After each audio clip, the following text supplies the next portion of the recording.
Валентина Шевченко чемпиондық титулын 5-ші мәрте қорғап қалды. Роуз Намаюнас қытайлық Джай Вайлиді нокаутқа жіберіп, UFC титулын қайтарып алды. Камару Усман Хорке Масвидальді 2-ші раундта нокаутқа жіберді. Баршаңызға ассалаумағалейкум. Сіздермен бірге ERA-X YouTube арнасы. ақш-тың Флорида штатында UFC 261 турнирі өтті. Турнирде 3 титул сарапқа салынды. UFC 261 турнирінде аса жеңіл салмақтағы чемпион Валентина Шевченко сәтті өнер көрсетті. Джексонвиллде өтіп жатқан турнирде 33 жастағы Шевченко бразилиялық Джессика Андрадемен кездесті. 5 раундтық жекпе-жек 2-ші раундта аяқталды. Валентина партерде қарсыласын соққының астында қалдырды. Шевченко үшін бұл жеңіс мансабындағы 21-ші және UFC ұйымындағы 10-ші жеңіс болды. Сонымен қатар Қырғызстан спортшысы чемпиондық атағын 5-ші рет қорғады. Америкалық спортшы Роуз өтіп жатқан UFC 261 турнирінде UFC чемпиондық белбеуін жеңіп алды. UFC 261-де Намаюнас қытайлық Джан Вайлимен кездесті.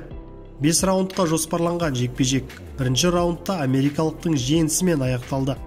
Осылайша Роуз Намаюнас ең жеңіл салмақта UFC-дің 2 дүркін чемпионы атанып, мансабындағы 10-ші жеңісіне қол жеткізді. Вайлиге келетін болсақ, қытайлық спортшы өзінің мансабындағы 2-ші және UFC-дегі алғашқы жеңілісіне ұшырады. Бірнеше минут бұрын UFC-дің жартылай орта салмақтағы чемпионы Камару Усман мен ВМФ титулының иегері Хорке Масвидаль арасындағы UFC 261 турниріндегі басты жекпе-жек аяқталды. 1-ші раунд тең дәрежеде өтті, бірақ Усманның сәл артықшылығы болды. Жасаған тейкдаундары, партердегі соққылары және тұрған күйдегі шабуылдары белсенді болды. Масвидаль тіпті соққыларды байқамай, олардың зиян келтірмегенін көрсетіп, күлімсіреуге тырысты. 2-ші раундтың басында Усманның оң қолмен тіке жасаған ауыр соққысы Масвидальдың дәл иегіне тиді. Масвидаль ауыр нокаутқа түсті, бірақ Усман жекпе-жекті төреші тоқтатам дегенше бірнеше соққы жасап үлгерді.